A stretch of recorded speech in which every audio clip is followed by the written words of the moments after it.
Hi friends, welcome to Selva's kitchen. இன்றைக்கி என்ன video பார்த்தீங்கன்னா, வெயிட் லாஸ் சேலஞ்சில் டே 35ல் இருக்கும்.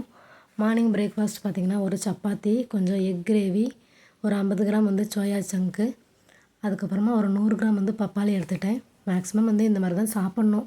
சாப்பாடே பார்த்திங்கன்னா, அது லஞ்சாக இருந்தாலும் சரி, டிஃபனாக இருந்தாலும் சரி, ஃபைபரு, ப்ரோட்டீனு, அதுக்கப்புறம் கார்ப்ஸ் 3மே இருக்க மாதிரி பார்த்துக்கோங்க. மதியானம் லஞ்ச் பார்த்திங்கன்னா, ஒரு 100 கிராம் ரைஸு, எக் கிரேவி பண்ணியிருந்தேன், முட்டை குழம்பு வச்சுருந்தேன், 100 கிராம் ரைஸு, 100 கிராம் சோயா சங்கு, ஒரு 100 கிராம் குடமிளகா பொரியல். இதுதான் மதியானம் லஞ்சு. இதுலேயுமே பார்த்திங்கன்னா ஃபைபர் இருக்குது, ப்ரோட்டீன் இருக்குது, கார்ப்ஸ் இருக்குது, 3மே இருக்குது. பார்த்திங்களா, எப்போவுமே இப்படி சாப்பிட்டு பழகுனுங்க. உங்களுக்கு ஃபேட் லாஸ் நல்லாவே ஆகும். ஈவினிங் பெருசாக பசிக்கல ஃப்ரெண்ட்ஸ், அதனால் ஒரு ஆப்பிள் எடுத்து கட் பண்ணி அதை சாப்பிட்டுட்டு இன்றைக்கி டயட்டை இதோட முடிச்சிட்டேன். நாளைக்கு வேறு ஒரு வீடியோவில் பார்க்கலாம். பாய். இந்த வீடியோ பிடிச்சிருந்தா லைக் பண்ணுங்கள், ஷேர் பண்ணுங்கள், சப்ஸ்கிரைப் பண்ண மறந்துடாதீங்க ஃப்ரெண்ட்ஸ்.